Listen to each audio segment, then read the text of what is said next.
Welcome to the CRM MVP podcast. Welcome to the CRM MVP podcast. Welcome to the CRM MVP podcast. Welcome to the CRM MVP podcast. And welcome to the CRM MVP podcast. Welcome to the CRM MVP podcast. Welcome to the CRM MVP podcast. Welcome to the CRM MVP podcast. That's awesome. That's how I would sound if I had an accent. Wait, I have an accent. Never mind. Let's start the show.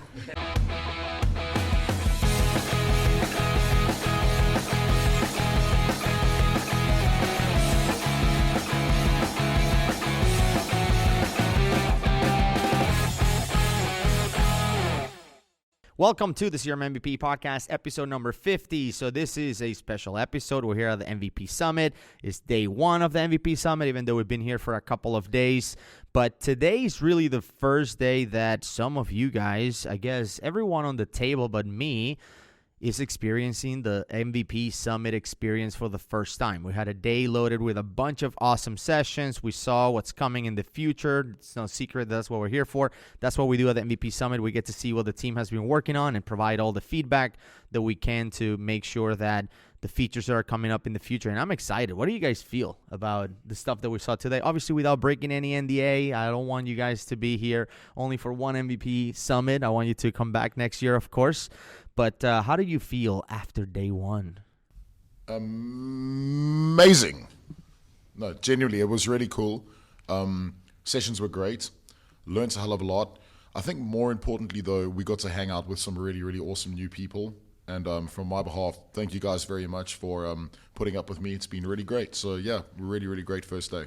And by the way, that person speaking is Chris Honingford. Chris, why don't you introduce yourself, even though you've been on an episode before? We did the episode This versus That when I was in Sweden. You were there as well.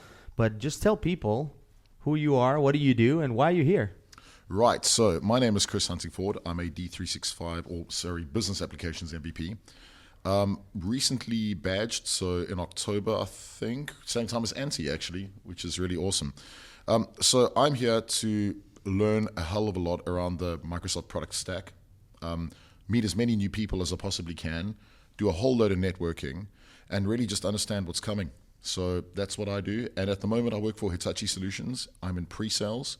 And I also do a little bit of solution architecture, but primarily focus on the Power Platform. That's me. That's awesome. And just to recap, we have, 8 people, plus me, 9 people on the show today. All of you guys are first-timers. You know, I counted the first-timers, and I think I counted 12 people. I don't remember the last MVP Summit. I think I've been to 6 of these or something like that, and this is the first one that I've seen so many new faces. I'm super excited about it. Again, I think it's time we introduce someone else. So, Antti, why don't you tell people why you're here, who you are. Don't fake any accents this time around. We all know you speak English better than all of us. So tell us who you are. Sweet. So I'm basically the caretaker of Chris because I'm his roommate. He's heavy lifting, but that's why I'm here for. So my name is Antti. I'm also a Business Applications MVP, aka a PSA MVP. PSA MVP, what does that mean? It was. I don't know. Oh. You lost that MVP? Or what? I do, yeah. All right. So, I work for a company called Innofactor, which is in the Nordics. I'm from Finland. And, just here to have a good time, network, learn new things, and meet all these really, really awesome people. And take care of Chris.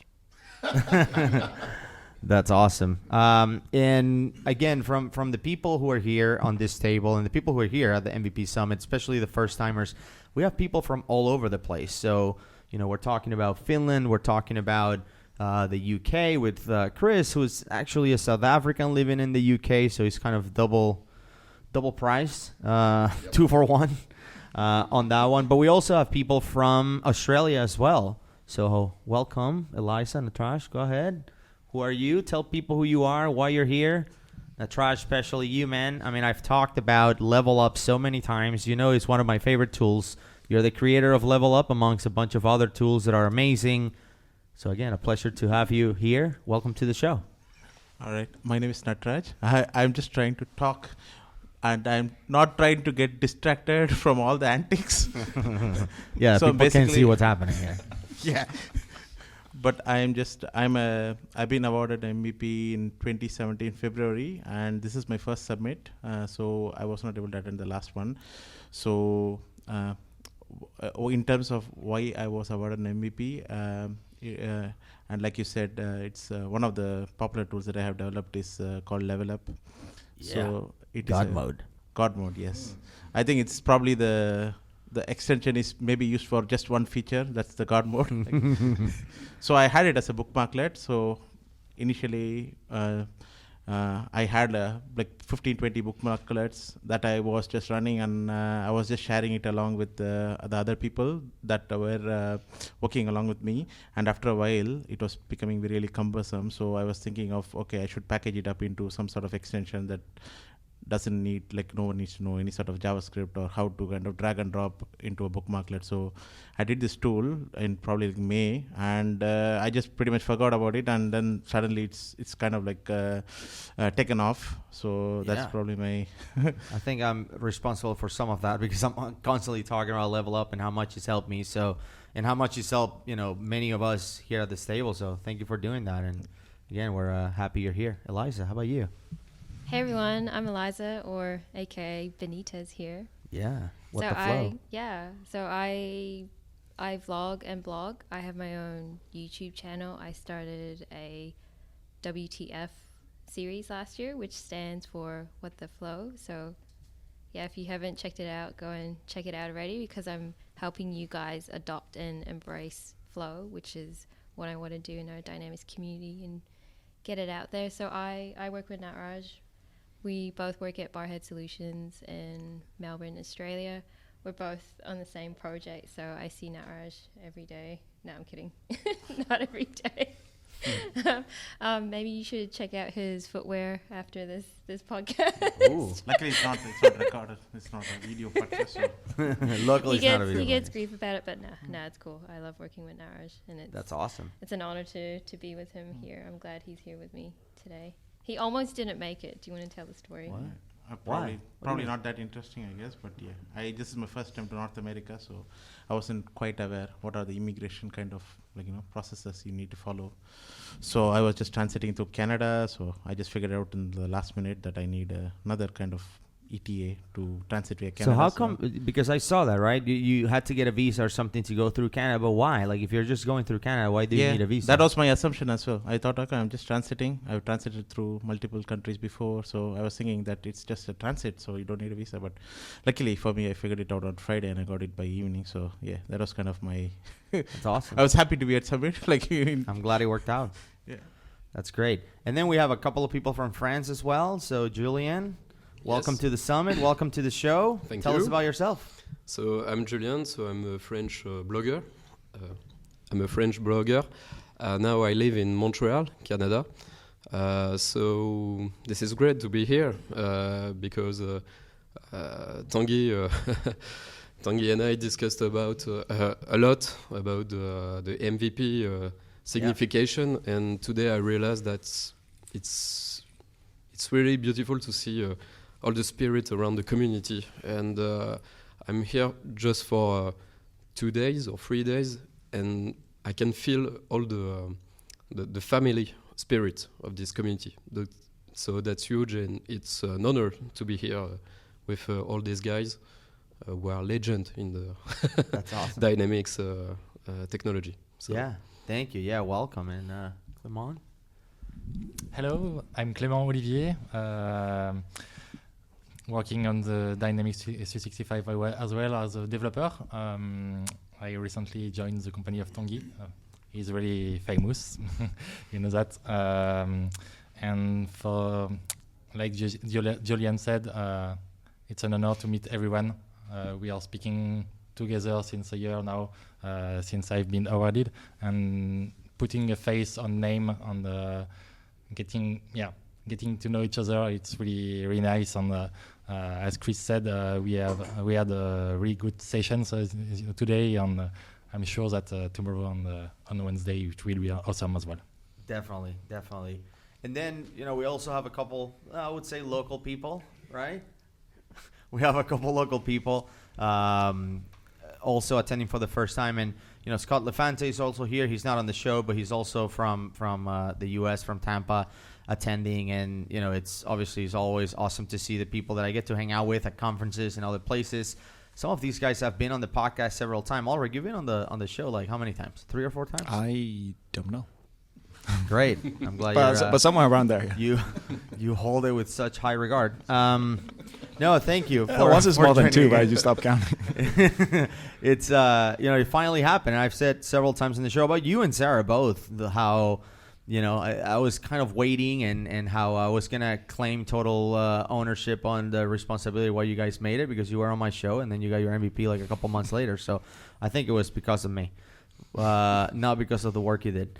So no, it was you guys did awesome. But no, welcome to the MVP Summit as well. Especially because we talked about and how I never really say anything about the MVP Summit, and it's all like a black box. Like for people who are non-MVPs, it's sort of like what's going on. And I've actually claimed for years that nothing really happens at the MVP Summit except for the MVPs getting together and having a lot to drink. That is a lot goes on in the bar. Allegedly. And having been here for the first day, I can definitely confirm those rumors. Because we literally can't talk about what we were doing today. Yeah. So we really did nothing. And exactly. Allegedly. That's awesome. No, welcome to the MVP Summit, of course. Happy to have you, and Sarah as well. Awesome. Hello, guys. You know how excited I am that you're here. Yes. So tell people who you are, even though you were on the show before. I think I was on a podcast episode with you and Ulrich. We were talking about customer service when I was stranded in Atlanta because of a power outage. But yes. No.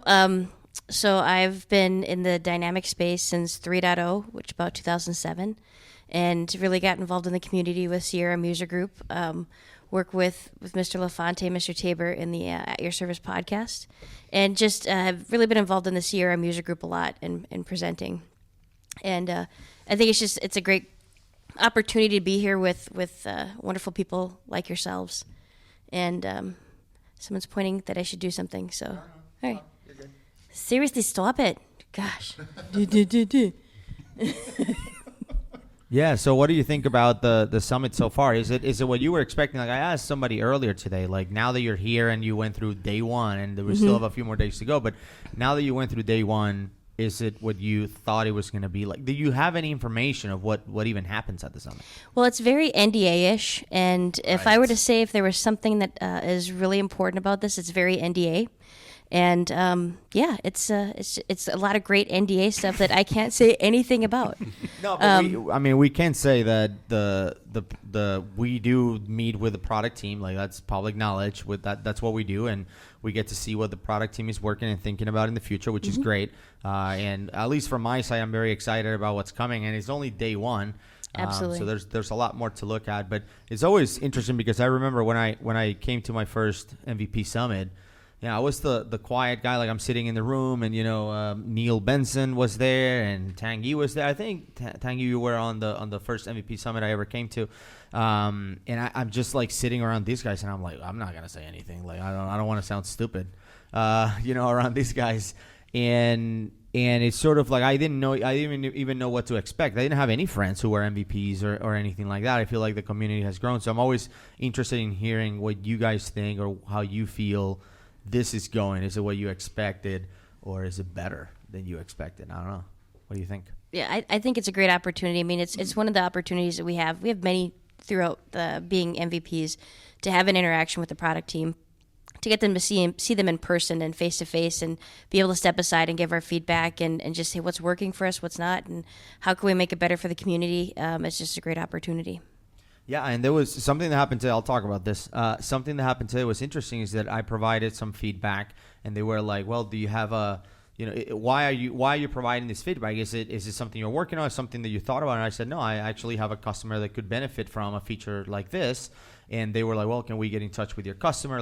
So they are really, really trying to improve the product based on our feedback, and our feedback is based on our customers, which is ultimately, who's going to benefit from all this stuff. So it's really, really awesome. So we have one more person. Jim, you were supposed to be like 2 shows ago when Mike hosted the show, but you apparently got tired or something. Very un-MVP like. I'm old. You're you're old. And I talked about you on the last episode, in episode 49. I was talking about the top 10 mistakes aspiring MVPs make, and one of those mistakes was don't miss the MVP Summit, because we thought you were going to miss it because something's happening this week, right? What are you up to this week again? Yeah, I have some plans coming up this weekend. Yeah, what is it? I'm getting married. Oh, yeah. That's right. But I made it. I know. Are we invited? Well, yeah. I'm not going to tell you where it is. But, If you can find it, you're welcome. Yeah. Exactly. So on the last episode I mentioned, that in some cases people, they can't avoid it, and they miss the MVP Summit, but obviously the advice was don't miss it, right? Just come here because we can talk about it, but it's worth it, kind of thing. And you see that we come back year after year after year, so I'm glad you're here. But why don't you tell us, what do? You live in DC? Yeah, I live in DC. I've been working with Dynamics for probably around the time Serum 4 came out, so I was lucky I avoided Serum 3. Mostly XRM type stuff. Worked with a lot of government contracts, that kind of work. So using it as a platform. So it's really one of the cool things to see over the last probably 2 years is seeing it become a platform for development as opposed to a product. And I think seeing a lot of the stuff coming out here that's evolving, as everybody's saying, getting to see that firsthand, getting to give some feedback and hear the conversations that everybody else is having, that's just critical, because you can see that first off, you feel like, well, I'm not alone in things I'm missing or not understanding. So that's cool. Got a whole bunch of smart people in the room asking questions. They got similar problems. That's huge. And then you get to see different perspectives. And I think that goes a long way too. So. Yeah. So one of the best things about it is, again, I get to run things by all the MVPs who are here. Today I had a conversation with Jerry about flow and some issue I was having with flow and trying to figure something out. I didn't even know if it was possible. And then, Derek Borman was sitting behind me, and I know that he's taught some flow classes. So I reached out to Derek, and Derek said, I don't even know if you can do that. And then like all the three of us in one of those breaks, because we have some breaks during the day. In one of those breaks, we decided not to go outside and stuff our face with cookies or whatever, and we figured it out, and we learned something, and that's a upcoming 2-Minute Tuesday tip now because we were able to figure that out. But have you guys have any interactions so far? Like, and I know the summit is young, right? It's only one day into it, but have you had any interactions that you can talk about with each other? I had one with Chris, and I'll mention it later. But do you guys have anything to share so far in the summit? Sarah? Yeah, I had an opportunity to attend a session, and there was an MVP for business applications, but focused on finance and operations. And she's starting to work with Dynamics 365 for Talent, which is built on the CDS, Common Data, basically the Power Platform.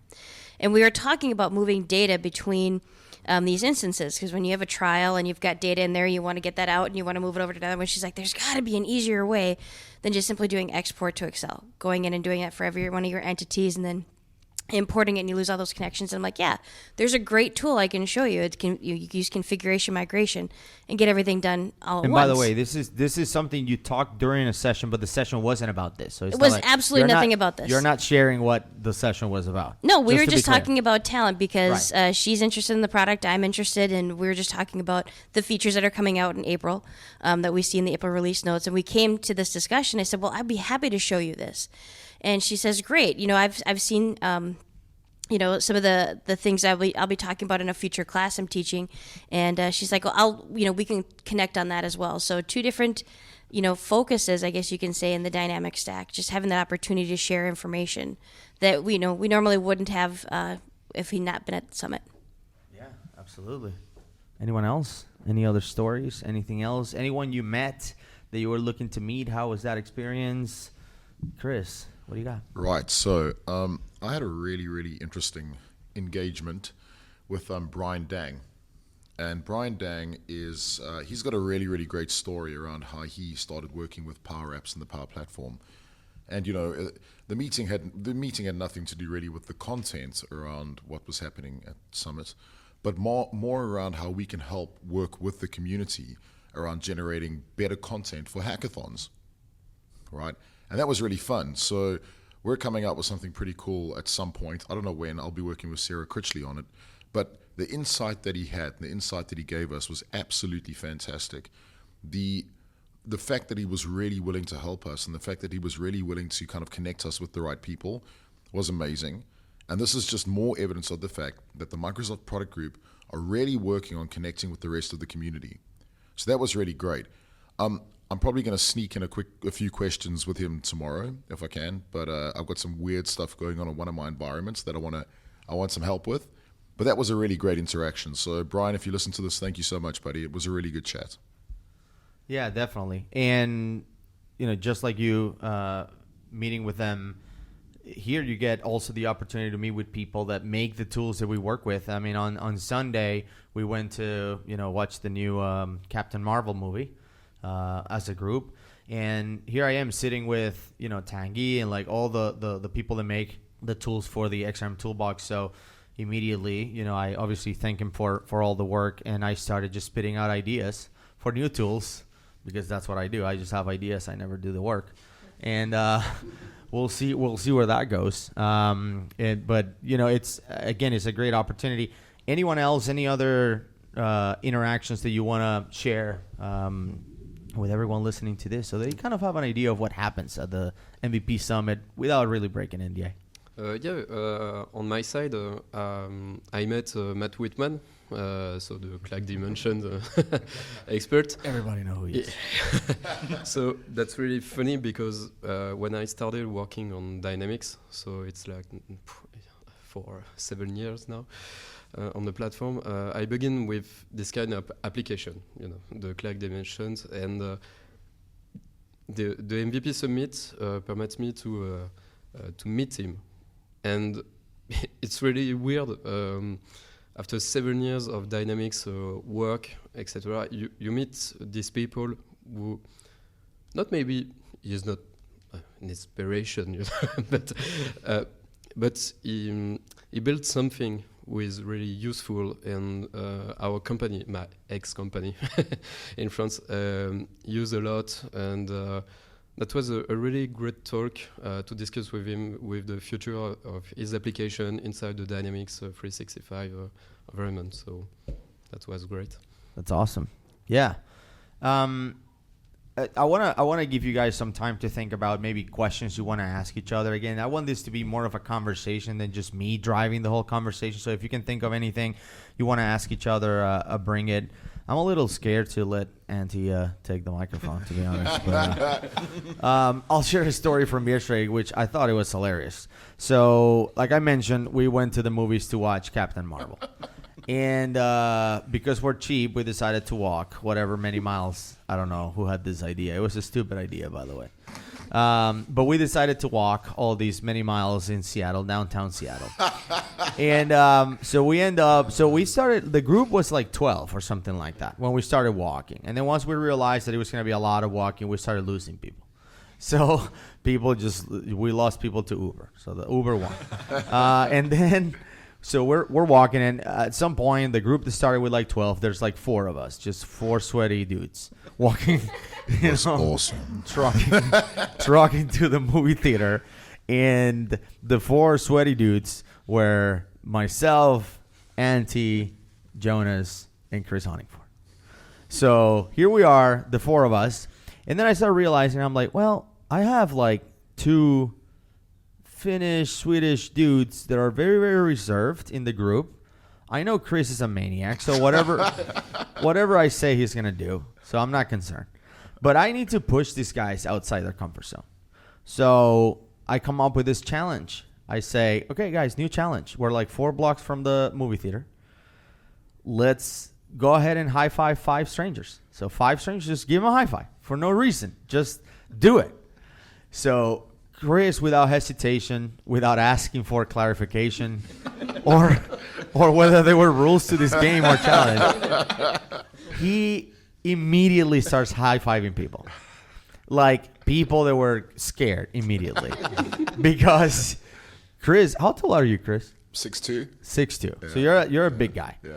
And so you're walking and you're covering tattoos. And I'm a lump. I'm a proper lump. Man. Okay. So you're walking down the street. And like, they were like, this girl is coming with like her iPhone or whatever listening, and she probably sees you and is like, oh, this guy's crazy.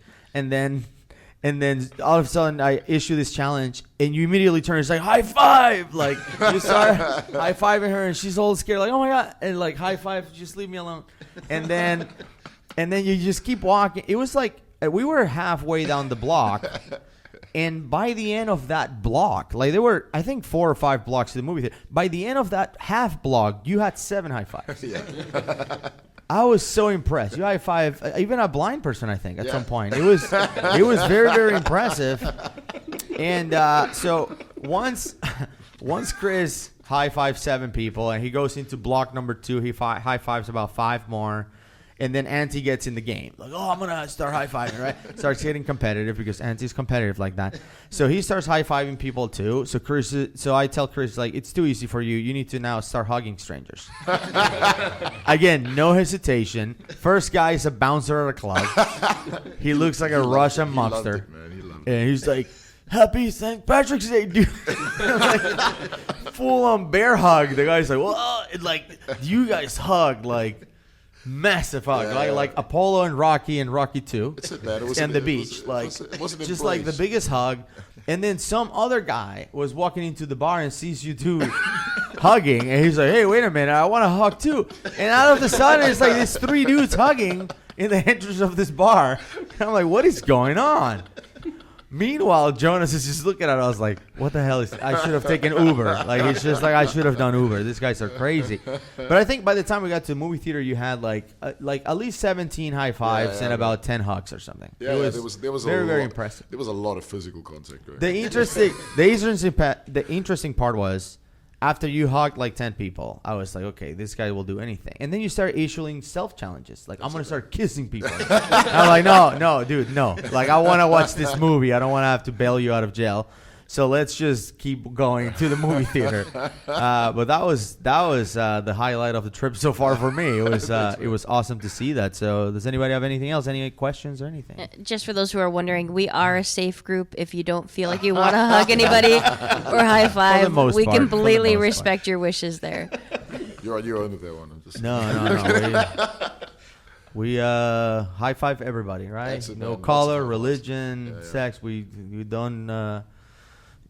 We go for everybody. Okay, so any questions or anything else anyone wants to ask anybody on this group so far? Maybe a first-timer asking another first-timer something, whether you found intimidating, interesting.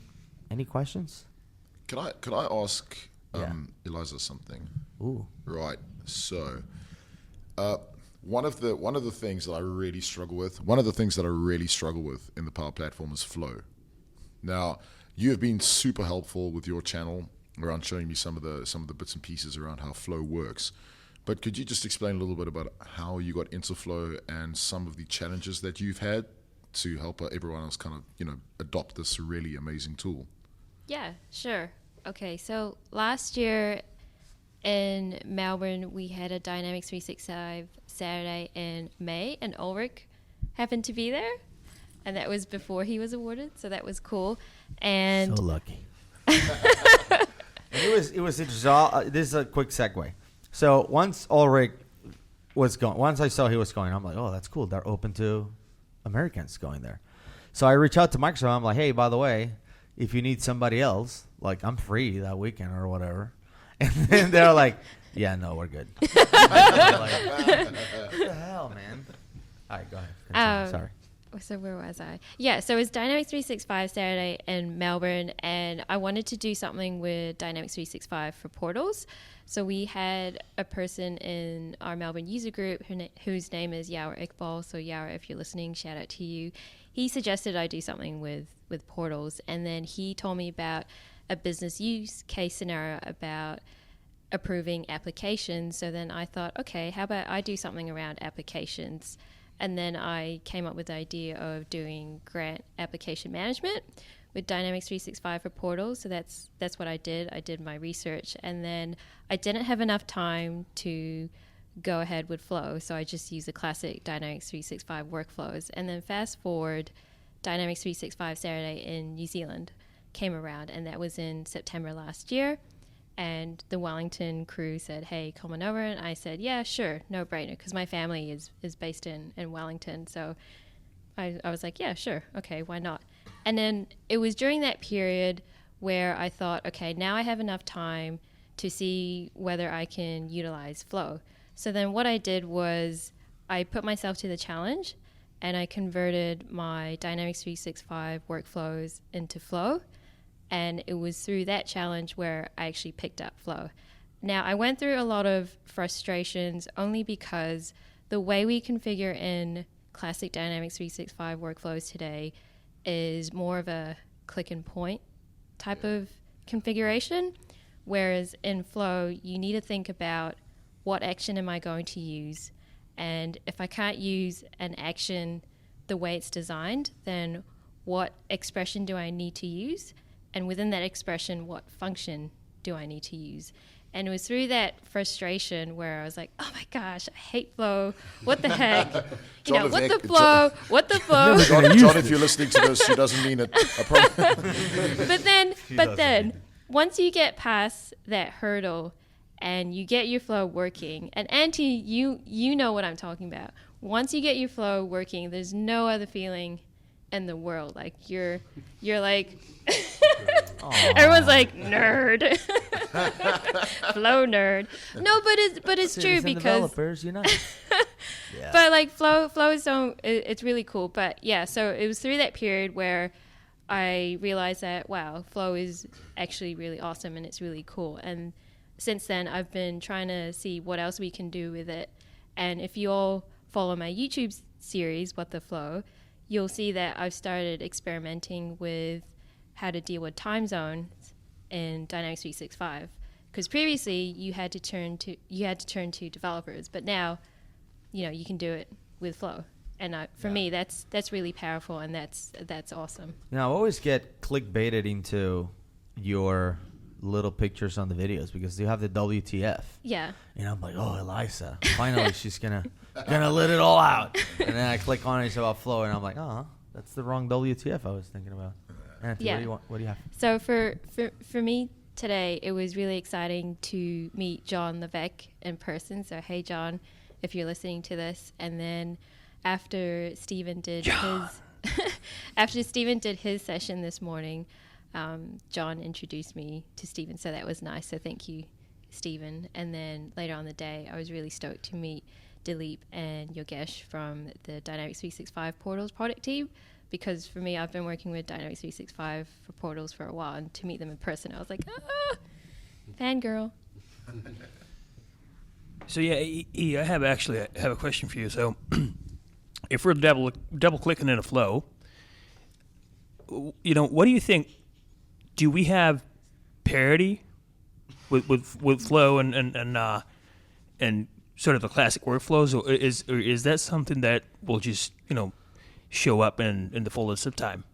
Yeah, if you give it more time, if you give it more time, I know it'll get there. And I think the challenge for our community, so specifically the Dynamics 365 community, is to make that transition. And so that's why I'm doing my series to help them get on board, because I know that it's not as intuitive, but when people see what it can do and what it's capable of, it's so much greater than what we are used to in classic Dynamics 365 workflows, because there's so many things that you cannot do today in a Dynamics 365 workflow that you can do with Flow. And yeah, I know that there's someone else in the room who might think differently, but yeah. So we got to edit that out because that obviously wasn't a good one. What? To say Editing anything out. Whatever you say goes. I'm going to ask that. So, another bad idea. Go ahead. What are you going to ask? So I mean, Eliza, you know, look at that Flow. Do you think that Flow is, you know, can we do that same stuff with Flow that we can with the classic Dynamics workflows, or do we have major differences between those? And I think I want you to expand on that. This is a really good question. You know, earlier I was talking about the episode we recorded in Sweden with Chris, when we talked about this versus that. And one of the things that we didn't have on that episode was talking about workflows and flow. So we talked about, for example, if there's a chart you can do with out-of-the-box charts and Power BI charts, which one would you pick? Like, what would be your first choice? And I think we were pretty split on that. I remember Chris said Power BI. Even if you can do it with out-of-the-box charts, I would do it with Power BI. I said I would use charts. What? No, I was Seriously? Yeah, We're going to need to pick that one up later. No, I didn't agree. Oh, sorry. No, so genuinely, I actually can't remember what I said. Revisit. You said Power BI. You said no. Did I Power say Power BI? Yeah, you said Power BI, dude. Power BI, dude. No, it was That's what you me. said. Yeah, I said dashboards because I think that they give you a far more interactive experience about drilling directly into the data. And I know that. And I've got the chart guy right next to me, so I'm really afraid of what I say right now. No, but I think So I think I remember we were split on that because I said no, like if I can do it without out-of-the-box charts, I'm going to do it without out-of-the-box I agree charts. with you on that one. It's a no-brainer to me. But then we were split. I remember Antti just agreeing with everything Microsoft said. Like whatever Microsoft best practice was, Antti was in. Doesn't matter what it was. So I do remember that. So you probably said Power BI. But one of the things we didn't talk about, just getting back to the point, because Eliza wants to answer. One of the things that we didn't talk about was if you can do the same with flow and workflows, which one will you use? And I would like to run it around the table. I want to hear everybody's answer on this one. And I'll just start before I hear you, because that way you don't say I agree or disagree on purpose. I would use workflows. I mean, I just feel so comfortable with workflows. I've been doing that thing since like 2003, whatever it was, that I just can't imagine not using a workflow that I can see in my head before I even start clicking to try to make it work with flow. Maybe it's because I'm just ignorant about flow compared with how much I know about workflows. But I'm interested to hear what do you guys think. Auntie's going to say flow, so let's just skip him. Let's go to Chris. No, Auntie, what do you think? Flow or workflows? What do you think? If you can do the same thing, and I can't even think of an example. Can you think of an example of something we can do with both? Like, okay, so let's say when I close an opportunity, as one, it creates a project record. I can do that with a workflow. I can do that with flow. So, which one will you do? Flow. 1,000% workflow, because I don't have to convert 5 million things and change the format of 5 million things. It's already easy with workflow. So yeah, workflow. Yeah, I will choose workflow too, for the same reason, and I'm more comfortable with workflow right now. So, workflow. All right, James, what do you think? Workflows or flow? Dun, dun, dun. Do it. Flow.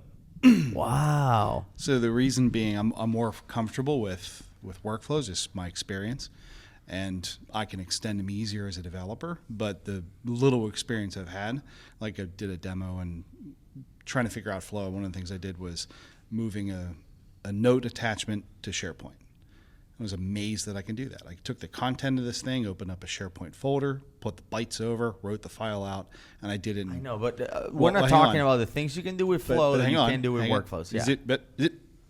The reason that I thought it was powerful is it was amazingly easy to debug it, see where my problems were, and I had a lot better experience with tracing with flow. It just seems to be a better experience. The workflows don't fail. So how long did that take you compared to writing a workflow? So a workflow that would normally take 5 minutes, how long did it take you to write the flow? Well, in this case, it's not a good example because I would have to write code for it. So there's an example of I'd have to write code in a workflow to do what I wanted to do, like C# code. Right. In Flow, I could do it. Now, the easier case, yeah, no brainer. Just do it in workflows because I can do it that way. But in Flow, yeah, I think those are the things that are moving the needle over. That's my personal feeling. Interesting. Yeah, it's because I have a follow-up question whenever you get around the table. All right. It's interesting to hear what everyone thinks. What do you think, Ulrich? So I'm actually going to go with flow on this one. Wow. And I think right now it's interesting because we're actually in a transition period. There's no doubt that we will be doing this in flow in the future, in the very foreseeable future. Right now it could go either or, and the answer may be whatever is the easiest to get done right now. Both of them are going to work. But in the future, it's going to be flow. So why not invest the time on something simple to learn it, get it done, get it implemented? I mean, because okay, so here's the thing with I mean, workflows. we're talking. and again, I'm just guessing, but we're not talking like years out. We're well, talking in the foreseeable future where we're gonna have to learn this and we're gonna have to implement it using Flow. Yeah, and I know Flow not at the same level as workflows, but my concern is there are so many custom workflow steps out there, and I mean, I just can't imagine Microsoft pulling the plug on it and being like, oh, you know those gazillion workflow steps out there? They're not going to work starting next week. It's Flow going forward. I just think that it's going to take some time for them to get there. And I do agree with you that Flow is the future because workflows are, I think we reached the peak of what can be done with workflows. And Flow, there's still plenty of potential to go forward. But I just don't see that happening very soon. That's just my opinion. So that's why I would use workflow. The transition period is coming. The question is when you're going to do it, but you can start that process now. And I think it's worth looking into, and it's worth investing your time in doing flows with something that's simple, something that you know is going to work, and then gradually build it from there. Yeah, I agree with you. That's a responsible thing. Sarah, what do you think? I'm seriously torn. I want to say workflows because, like many of you, I'm used to working with that. By the way, no pressure, but you're the tiebreaker so far. Apparently, okay. Well, but I'm all for change too, and I think as we're working with a platform that ideally is going to work really well together and continue to improve and evolve, I'm going to have to go with Flow on this one, simply because there's going to be a time where we're all going to have to use it. We're all going to have to know how it works. I would say workflows because if it's a process that needs to go in the background, async, don't need to worry about it, not affect my performance at all, I probably would go that way. But I think we're going to see, continue to see improvements on this, and we can see just the amazing improvements that we're seeing in all the the April release features that we're seeing. Every release, there's constantly new things happening. I get emails every month about here's what's new in Flow. Yeah. So we're not seeing that with workflows. No. We're not seeing... What has been new in workflows? What was the last new thing? I just want to... new in workflows or not flows? Was it real-time workflows? The last new thing we got with workflows? Or sorry, Actions? Actions came out at the same time as real-time workflows. Right? It was years ago. Yeah, Regardless, it was years ago where flows gets updated every couple of weeks. Right. You're right. But again, I think I see it more from the realistic point of view. Principle, I would say I'll use Flow too. But in reality, if somebody comes in and says, every time I win an opportunity, a project needs to be created, I'm going to create a workflow. That's my first thought. It's just to get that done. So I can knock that out in 5 minutes. With Flow, I still need to figure it out. Again, it's just me, my ignorance, probably. Yeah, but again, if you figure out the simple stuff, But if you figure out the simple stuff, once you do a couple of them, you're not going to forget that next time, are you? Yeah, and I maybe that's the case. So, yeah. and again, it's the complexity of it is going to be the issue of if it's a 5-minute workflow, make it a 5-minute flow, and then you've got the building blocks. So that's really where the learning curve goes down pretty quickly. That's right. And I think I'm not as smart as you guys. One of the challenges that, and as I start to see Flow evolve and having the capabilities there, I love the design of it, that it is literally, if this happens, we're going to have a condition, we're going to break off and do here. It is literally like you're building a Visio of what the steps are. And when you're doing workflow, those of us have been around for a long time, we've gotten to where we can easily interpret what a workflow is doing. Sometimes I might have to sit there and go, okay, wait, no, I need to put an if statement here. Okay, now the step I want to have, I got to click here so it falls under the if instead of going outside the if. I know, but that's what I love about workflow, all those quirks and inconveniences. That's what I love about all of it. It keeps us consultants employed. About this. It keeps us consultants employed. Absolutely, I understand that. But I want to, for the record, Auntie's dancing. Because I want to add one thing to that argument, and it's because Flow. And I know this sounds like the Microsoft spiel too, is like how many different connectors are with Flow, but just within the Dynamics environment on using Flow between Dynamics and Power BI, for example, and how you can have alerts and processes that run between those different solutions within the Power Platform is amazing. And there's no way you can do that with regular workflows. So that whole user experience that people are engaging with the product is either going to be through Dynamics, through model-driven apps, through the Power BI report itself with Canvas apps, and so on. You need flow to bind all of those things together. You can't do that with regular workflows. And that's one of those things that makes that platform so powerful. So you got to get used to flow in order to be able to take advantage of it. Get out of here with your logic. All right, Auntie, what's up? So with your example of making a project out of an opportunity, All right. the thing is if you go to a project, you have a signed contract, right? You have an order. Sure. So you want time entries. So based on all that, you need an order as well to go through the pipeline. So you can't use workflows with that. So you have to use flow or code. No, I don't think you're right about that. I think I can use workflows for everything. So flows the winner on Dynamics. But okay, so flows is up. Elisha's gonna say flow. I can already tell because I think she's the what the I think flow you all person. know the answer, but Yeah. for me, it's interesting to hear how there are some people in this table right now that are saying that workflows is what I'm familiar with, and I was that same person. But as I said, once you get past the learning curve and the frustrations of trying to gotta get a evolve. workflow to work in flow, I have to evolve.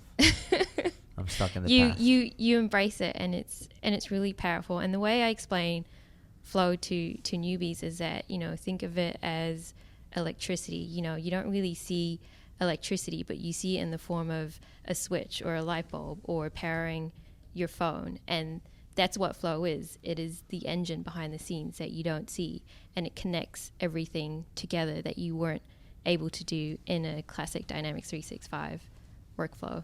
All right. And if you guys all want to learn, feel free to message me, because I will, help you guys out. I think Auntie knows that, because I've done a Skype session with him when he was trying to figure something out, and it was the apply to each. And I was like, yeah, you need to click on the next button, and then you can see the results. And he was like, oh. Okay. Narash, what do you think, man? Flow or workflows? I guess it depends on the scenario. If I am just operating entirely on Dynamics data, it feels more, I think because it's baked into the product, doesn't feel like it just feels a part of the whole Dynamics CRM, coming from a CRM environment. I agree with you 100%. It just feels like it is just more because or maybe it's just you've been working on this environment for a long time, so your first instinct is just to use whatever is available, what you're used to back in 2006, whatever it is. So Yes. even chart XML, we still use it. Advanced Page, we still use it. Yes. So it depends on the scenario. So if you're operating entirely on Dynamics data, and if you're basically, if you don't want to trigger it manually, and if you just want to trigger it based on an event, and if you want to basically block an operation on a real-time event, because you have real-time workflows, which is probably not available on flows, you can't really block an event. So in real-time workflow, you can basically say that I want to use this workflow as a validation criteria. You can basically block the core operation. That's right. That's something that you can't do it in flow at the moment. In your face. Man, have I told you how smart you are? Like, why? I'm so happy you're here. And one thing I like really in this workflow, it's not a workflow, but it's action. I really like actions because it just helps you to abstract out a lot of complex operations. So you basically can say, this is an action. I can use it on a JavaScript, and I can actually use it inside the web API. I can call the action. I'm not sure how you can actually do that in flow. You want to package up a set of abstract actions, and you want to call the flow.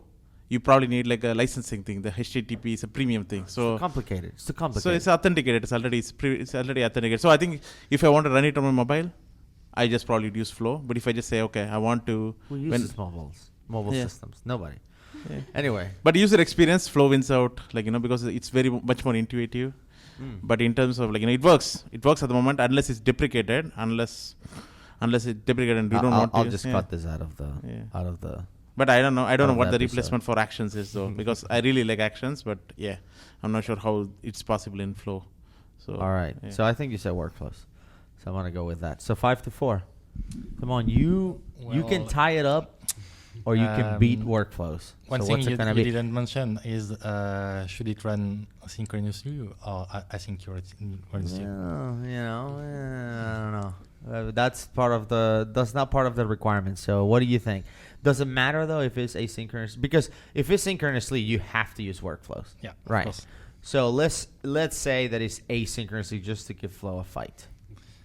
Well, I'm a bit, yeah. I would say right now I would say workflow as well. For some reason already mentioned, it's the same platform. We have the same context, the same UI to do everything, and it's a non-place compared to Flow now. But as Ulrich said earlier, and we know that Flow is going to be the next workflow platform. So today I will use a workflow, but yeah, tomorrow Flow is going. So the interesting part about this is that we tied up 5-5, but we happen to have a wild card in the room. Neil Benson, who has been sitting and listening and learning along the way, now finds himself with the tiebreaker vote. So Neil, as we have been talking about, if there's a situation in which you can resolve with Flow or with a workflow. Logic apps every time, Gus.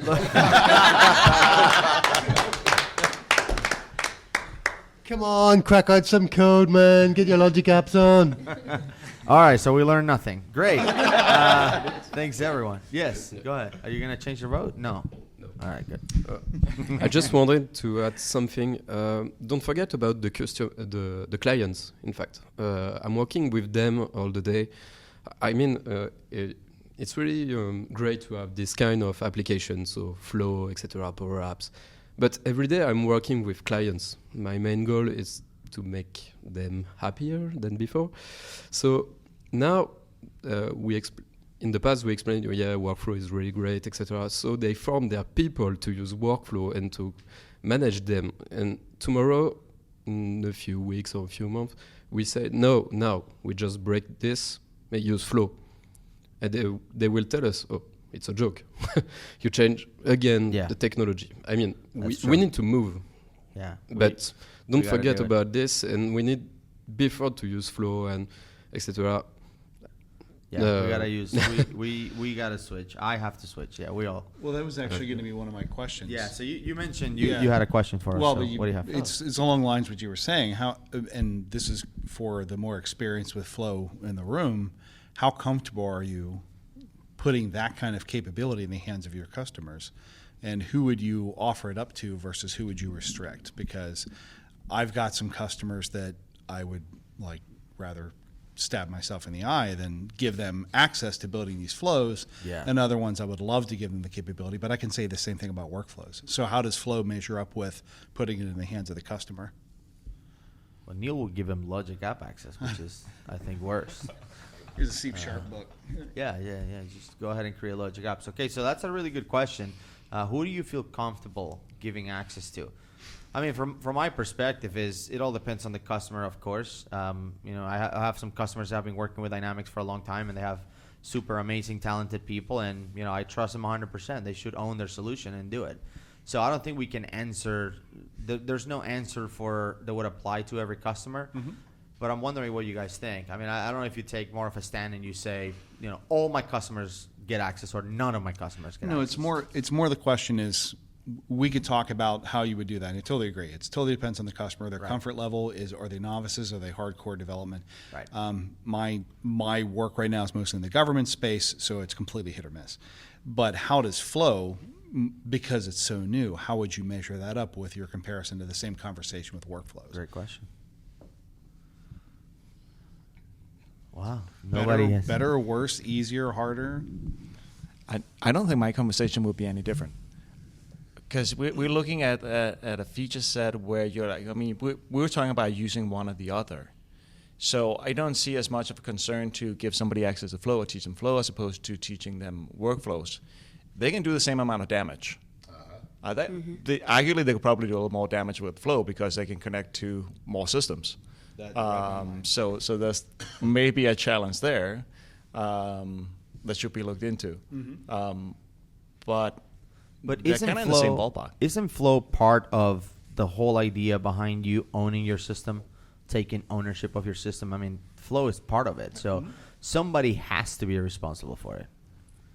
So I think ultimately every customer needs to get access to it, unless you work for a partner that doesn't do that or that agrees with their customers not to do that. Like, we'll manage it, we'll maintain it. But in most cases, I think at some point all customers will have access to it, which is interesting. Yeah, I'm excited about where this is going to go and how it's going to be. But I do agree with you, Ulrich. I don't think the conversation changes. You know? It's just understanding the risks and not destroying your whole environment over it. Or publishing it to the world. One final question that I have for everybody, and this is for everyone on the table, so I want you guys to start thinking about this, is as we wrap up the show today, and again, thank you guys for being on the show and thank for being at the summit. There are people listening to this that hopefully will be at the summit next year, or that would like to work on, getting their MVP award and eventually coming and joining us here at the summit. And the last episode we released was the top 10 mistakes aspiring MVPs make. But that was a list that I put together by myself, and I want to hear your thoughts. But rather than talking about mistakes like I did on the last episode, I want to hear more about your advice for people out there that, as you know, we really want as part of our family. We all learn from each other. So the more of us that are there, the more diverse, the more, the more, I guess, variety we get in terms of experience and work that they do and knowledge, the better we all are as a team. So what advice do you guys have for an aspiring MVP, for someone who could be here next year?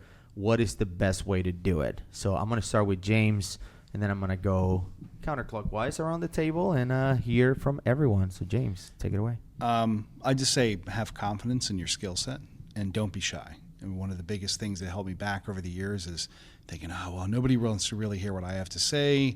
Maybe I don't want to put this out there. I don't want to look stupid. What do I know? And it sounds silly to say we're all adults, but you're in a community with all these ridiculously smart people, but they have the same questions you do, and they're all learning from each other. And I think having the confidence to put yourself out there is a big deal, and it just grows. So that would be my biggest advice.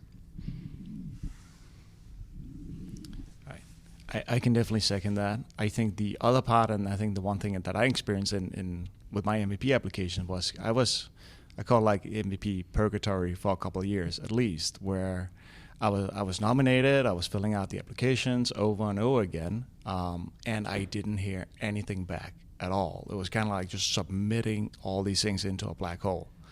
And I just kept going and going, and eventually it did happen. So my recommendation is there, if you are blogging and you get response from the community, if you go to conferences and people know your name and recognize you and, just keep on going. It's going to come. It may be a while before Microsoft figures out. Maybe it'll be quicker. Who knows? But just keep on going because you're doing the right thing. Yeah, and I mentioned this on the last episode. I think one of the mistakes people make is to expect that the process to become an MVP is fast and clear.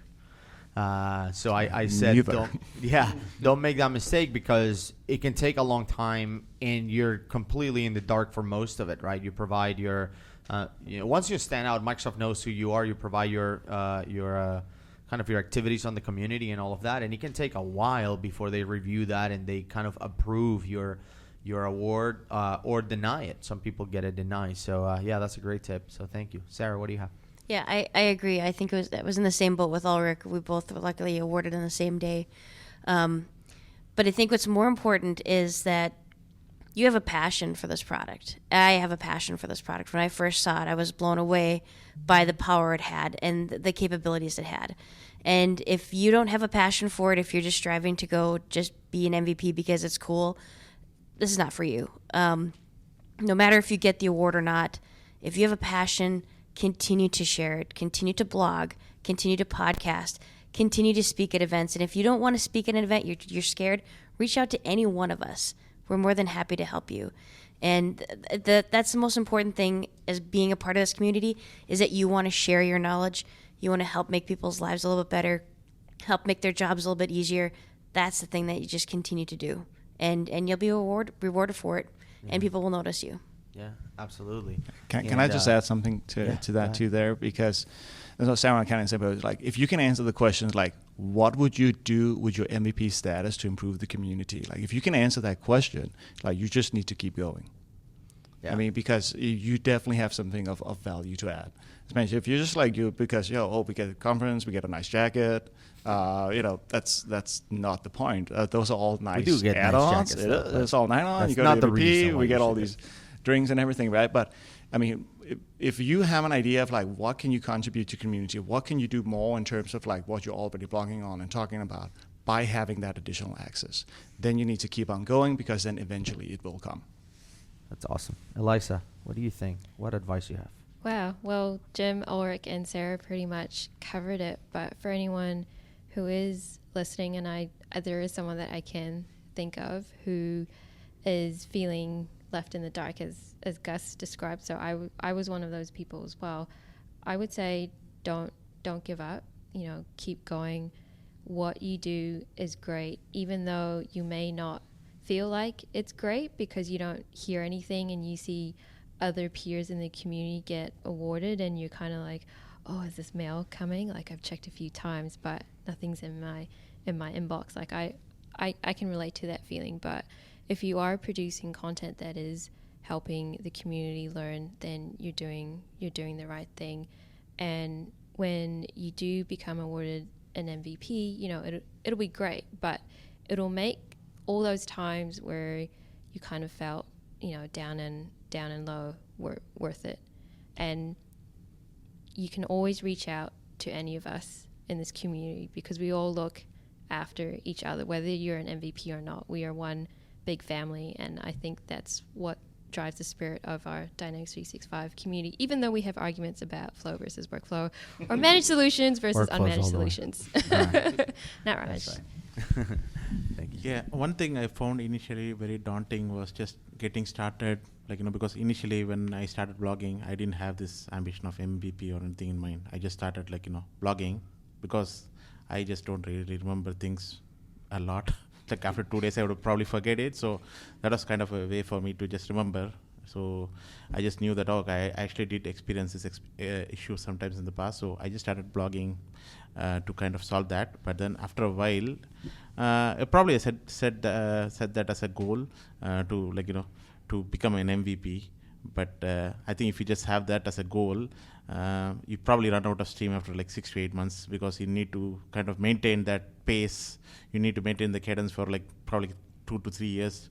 So I think even though it helps you to create helps you to do the blog posts or community contributions or answer the forum questions, having that as a goal helps you. But if you just want that, if your goal is just to become an MVP, you probably won't. I don't know. I think it's very hard to kind of make it.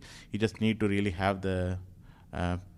Your primary objective should be kind of what is the content I can share with the community so that they can benefit out of it. And along the way, what I found helpful was because I started out doing a lot of open source tools, I was able to build up a network of people who I can just ask for help, like Daryl Lebar and Tanguy and Jonas, So even before Tanguy was an MVP for a long time, but even before Daryl and Jonas were MVPs, I was able to interact with them because of my open source work. So it was quite beneficial. Even if I didn't become an MVP, I was kind of getting support from these really clever people. So I found that helpful. So I think it's just helpful to maintain a community, as you're trying to build up your content or ask for help. I think because all the people, I was kind of hesitant, maybe I won't ask some question to Scott. But and I think you're a good example of the fact that you don't have to be Chris Huntingford, outgoing. Outgoing, like to be in front of a crowd, speaking, super passionate about it to become an MVP, right?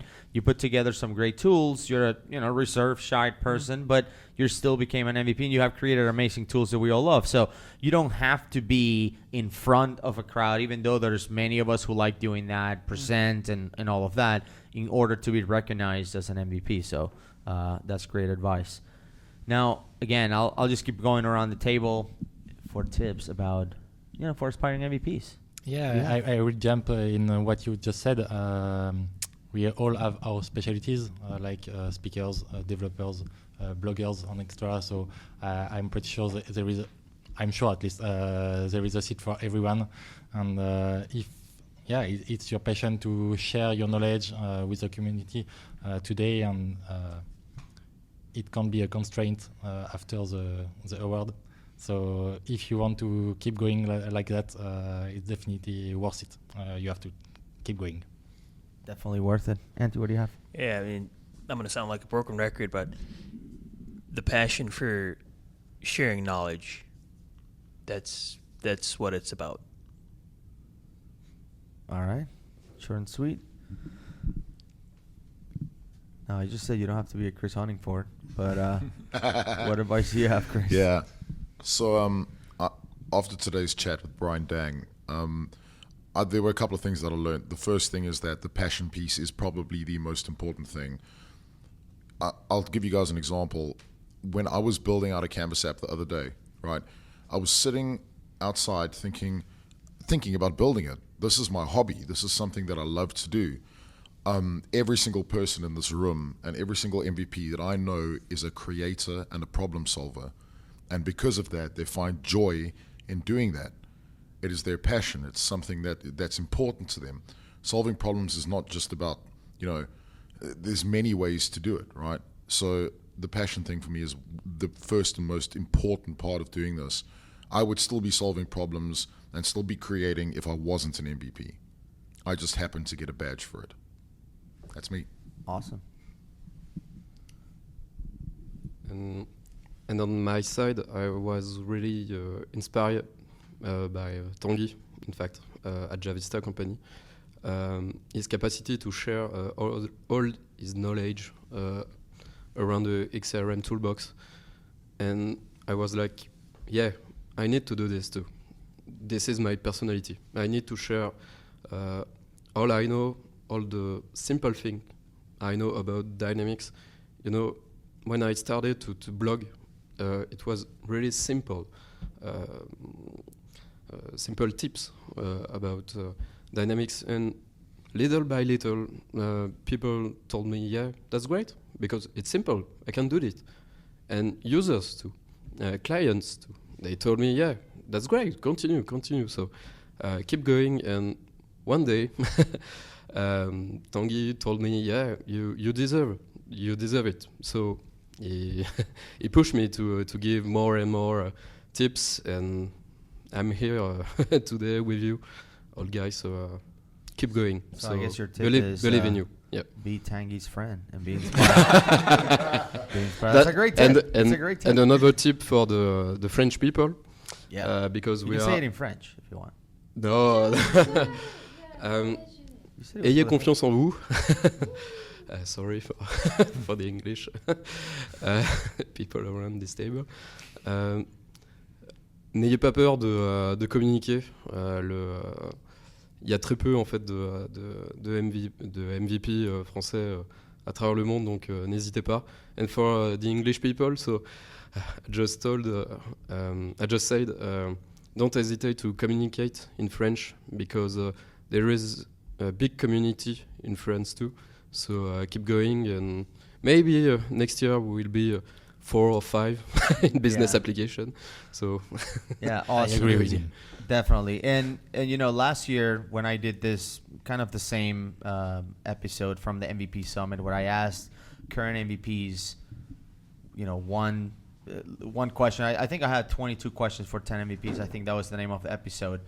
I wrapped it up with one question, and you guys don't have to name any names, but it's going to be a combo question. I promise this will be the last question to end the show.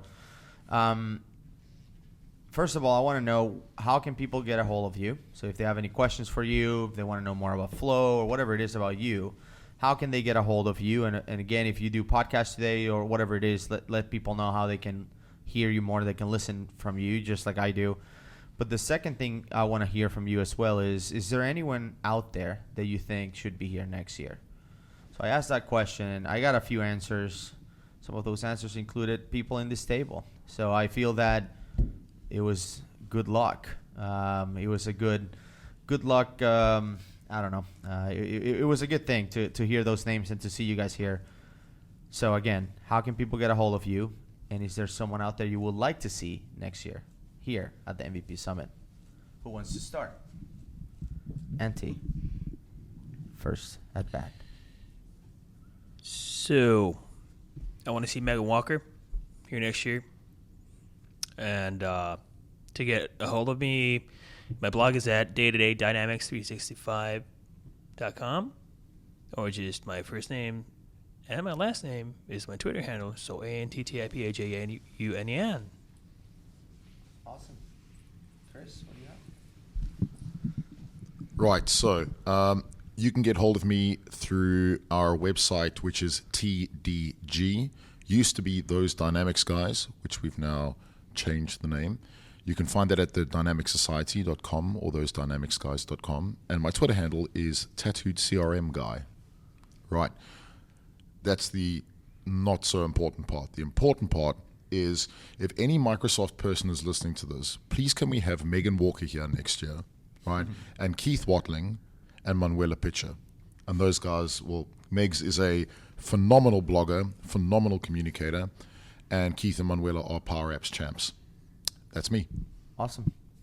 Good job. Julian? Yes, so I've got a blog, which name is guide microsoftdynamics.com. .com. Sorry. And for the nomination, all of us, first of all. I hope to see you, Thank you. all of I these hope to guys see you too. next year. So, and I'm thinking of one of my colleagues in Montreal. So, Samuel, if you are listening to this, I'm waiting for you for the next year. Awesome. James? My Twitter handle is CRMDevJim, and I have a blog at my company website, Futures Consulting. It's Futures with a Z Consulting. I'll put it on Twitter. We're trying to get Kylie Kaiser part of the group. She's done fantastic stuff. Every time I look at her blog, I learn something new. And she's done a fantastic job organizing the community and putting events out and just doing a lot of education. So we're trying to get her in the door as well. That's awesome. Good. Right. So I'm Ulrich. You can get hold of me on crmchatguy.com or Twitter at crmchatguy. When it comes to people, I'm honestly expecting to see the emoji lady, Megan Walker, here next year. Somebody else I would highlight that most people maybe not know is Mohammed Rashid. He's a friend of mine. He is the guy I've been collaborating with on the XM Toolbox tools for creating the Power Query Builder, as well as the Advanced Chart Editor. He has also been in the main driver of setting up a user group in Saudi Arabia and Riyadh. And interestingly here, they've just had their first meeting, and they actually had a woman show up, which was a very unique thing in Saudi Arabia, to actually have women start attending this type of events. So That's awesome. They're definitely making a lot, and he's putting out a lot of material in Arab, which I obviously don't read, but I know he's putting it out there, and I sure know it's what he can quality. do, so Yeah. that's definitely worth looking into. That's awesome. Sarah? You can reach me at my Twitter handle, which I wish I was better at, but it's at Dyne365Diva. Thank you, Juliak, for that name.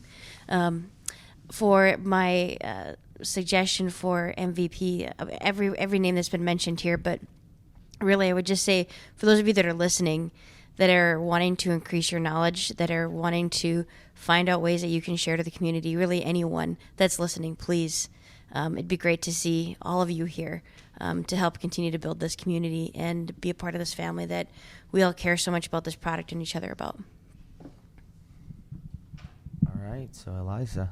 Hey, you can find me on Twitter, so I'm at Benitez here, and there are a couple of names who have already been mentioned. The first one is Megan, and the second one is Kylie. There's one person in Australia who I would like to see awarded at some point, whether it's next year or the following year, and that's Bruce. So Bruce Siddell. So he has started the Power Apps user group in Sydney with John Liu, who's another fellow MVP who does SharePoint and Flow. So John is behind Flow Studio. So I would love to see Bruce here next year. Yeah. Or Shout, in the future. shout out to Bruce. I keep forgetting he's not an MVP. Yeah, I know, right? I third, know. I second and third that, and Lisa Crosby.